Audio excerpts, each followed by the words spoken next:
Tākuta Ferris. Tēnā koe te pika. To the Minister of Education.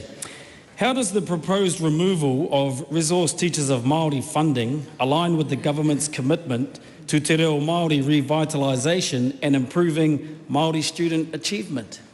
The Honourable Erica Stanford. Mr Speaker, I want to make it very clear that the proposed removal of these roles is to reinvest this funding directly into our government's commitments to Te Reo Māori revitalisation and improving Māori student achievement. And we have an extraordinarily strong track record in this area already, where we have funded literacy and numeracy resources in Te Reo Māori for the first time across the country, along with professional learning and development. We've launched a world-first phonics check in Te Reo Māori. We've refreshed Te Marutanga o Aotearoa, and we're developing purpose-built tools to monitor student progression. Mr Speaker, the proposed reinvestment of the Āti Māori resource will be directed back into supporting Te Reo Māori and Māori achievement. Supplementary. Can she guarantee to all the Māori communities out there of immersion schools that she is talking about Māori immersion teaching and not Māori in mainstream teaching? Well, to that point, Mr Speaker, it's really interesting that the Āti Māori role that we are looking at disestablishing is in fact extraordinarily inequitably dispersed across the country, in that many of the roles are attached to schools that are not funded for any Māori immersion learning at all. And that's the very problem we're trying to solve.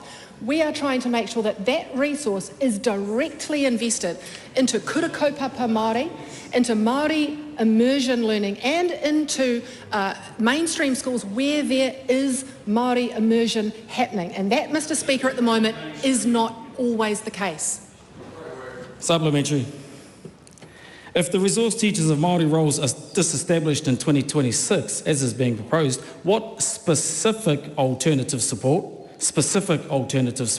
will be provided to ensure Māori medium teachers receive the necessary guidance to deliver high-quality programs to level 1 and 2 Māori immersion students? Well, Mr Speaker, the member will need to wait for the budget, because many of those decisions will be made through the budget. But could I say already what we have done in this area to ensure that we are raising the achievement of Māori learners and ensuring the revitalisation of Te Reo Māori is to ensure that there are Tier 2 structured literacy staffing entitlements available in kura kaupapa Māori and Māori medium settings as well, along with all of the resources that we're providing that are consistently available free across the country for the first time ever in literacy and in numeracy as well, along with all the professional learning and development, which goes directly to making sure that we are revitalising the language and raising Māori achievement. Supplementary. Why has she relied on reports from 2008 and June 2012 to justify disestablishing resource teacher Māori positions, while failing to acknowledge the Matarau report, which was developed in collaboration with the Ministry of Education and provided clear recommendations to strengthen the service?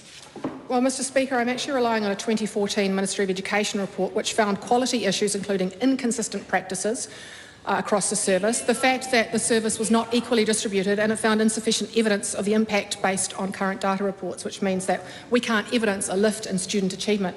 And to that end, Mr Speaker, that is linked into the fact that, for example, we have 5 Āti Māori resources or teachers in Southland, 3 in Invercargill, where there is only 1 kura kaupapa. 2 of them are in Mosgiel in an English medium schools with no Māori language funding. What are they doing there? Mr Speaker, we are making sure that this resource and the money that's put into this resource is directly impacting tamariki Māori in Māori immersion and kura kaupapa settings, and currently it is not.